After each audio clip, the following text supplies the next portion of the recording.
Faut-il encore acheter du Bitcoin? Vu la dégringolade des crypto-monnaies, est-ce le meilleur moment ou le pire moment pour investir? Certains pays comme le Salvador en ont fait leur monnaie officielle, mais en Suisse, où le système bancaire a fait ses preuves, quel est le réel intérêt du Bitcoin? Alors que le cours du Bitcoin a atteint les 68 000 $ le 10 novembre 2021, il est redescendu ce 15 juin à 20 300 $. Mais dézoomons un peu, il reste toujours bien au-dessus de son cours d'il y a 2 ans lorsqu'il valait environ 12 000 $. Malgré les aléas, le nombre de portefeuilles Bitcoin est en constante augmentation, idem pour les spéculateurs qui veulent tirer profit des variations du marché. Les gens, ils imaginent que Bitcoin, c'est fait pour devenir riche, mais c'est faux. Bitcoin, c'est fait pour être libre. C'est un certain Satoshi Nakamoto qui en 2008 poste ce texte technique de 8 pages intitulé « Bitcoin, un système de paiement électronique pair à pair ». Un système où les utilisateurs créent, contrôlent et sécurisent leur réseau sans intermédiaire. Et c'est ça qui est révolutionnaire. Avec Bitcoin, pas d'humain en charge, mais un calcul mathématique. Chaque transfert d'actifs est inscrit dans un registre numérique dont tous les utilisateurs ont une copie.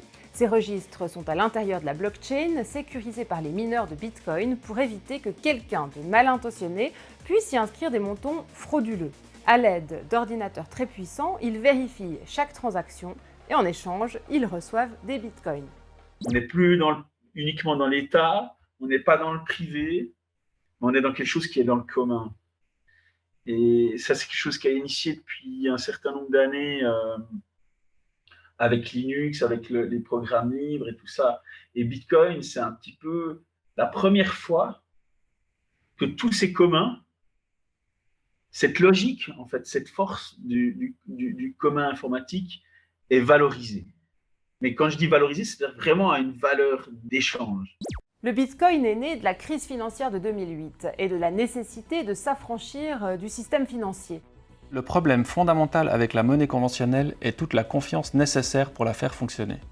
Il faut faire confiance à la banque centrale pour ne pas déprécier la monnaie, mais l'histoire des monnaies fiduciaires est pleine de manquements à cette confiance. On a parlé pendant la crise des subprimes du fait que oui, les banques, si elles s'écroulaient, ça aurait été une catastrophe, on n'aurait plus de moyens de paiement.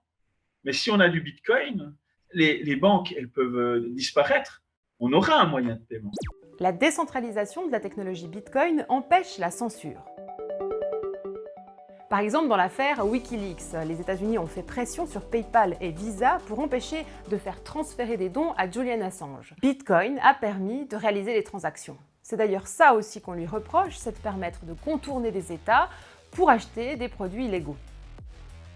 D'ailleurs, les États ont toujours cherché à arrêter les systèmes de devises alternatives, au nom de la lutte contre le blanchiment d'argent et le financement du terrorisme.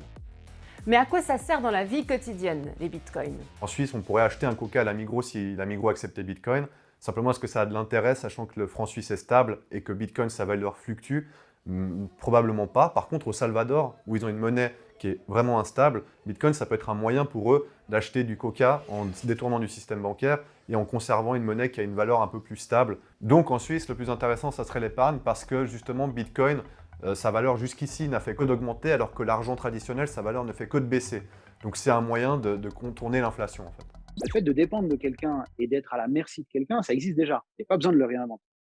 Par contre, le fait de dire à partir de maintenant, c'est moi qui suis en charge, je prends cette responsabilité, elle est relativement lourde parce que maintenant, je dois reprendre ma propre souveraineté, je dois réapprendre à devenir indépendant et responsable. Par contre, il n'y a plus personne qui peut avoir un impact sur moi en direct ou qui peut simplement décider de ce qui va m'arriver. C'est ça la révolution en fait de Bitcoin. Sécuriser son argent soi-même, a priori, c'est une bonne idée, mais il faut s'y intéresser et ça prend du temps. Alors comme dans toute nouvelle technologie, de nouveaux acteurs ont proposé leurs services pour faire une partie du travail à votre place. Ce sont les plateformes d'échange comme Coinbase ou Binance. Elles vous mettent en relation avec beaucoup d'acheteurs rapidement, vous pouvez vendre ou acheter des bitcoins facilement à bon prix. Par contre, si vous détenez des fonds chez eux, c'est comme détenir du franc suisse dans votre banque à Genève.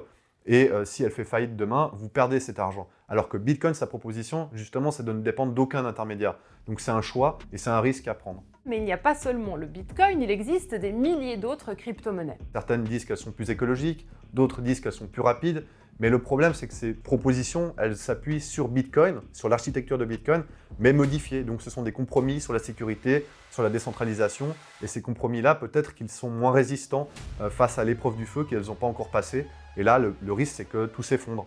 Et en plus de ça, dans ces milieux-là, il y a quand même beaucoup d'arnaques. Donc c'est un risque et il faut en avoir conscience. En 13 ans d'existence, Bitcoin a prouvé sa résistance aux attaques. Mais qu'en sera-t-il à l'avenir avec les évolutions technologiques qui risquent de remettre en question sa fiabilité? Est-ce que c'est le bon moment d'acheter des crypto-monnaies? Aujourd'hui, le Bitcoin vaut beaucoup moins, donc ça peut être intéressant de l'acheter à bas prix. Par contre, il faut avoir conscience qu'il n'y a pas d'argent magique. C'est pas parce que vous achetez du Bitcoin maintenant que demain, vous allez faire x2, x4, x10. Si j'avais investi 1000 francs en Bitcoin il y a une semaine, aujourd'hui, au moment du tournage de ce reportage, mercredi 15 juin, j'aurais perdu 350 francs. En définitive, Bitcoin est un écosystème complexe et investir son argent sans avoir compris ses fondamentaux, c'est prendre le risque de tout perdre.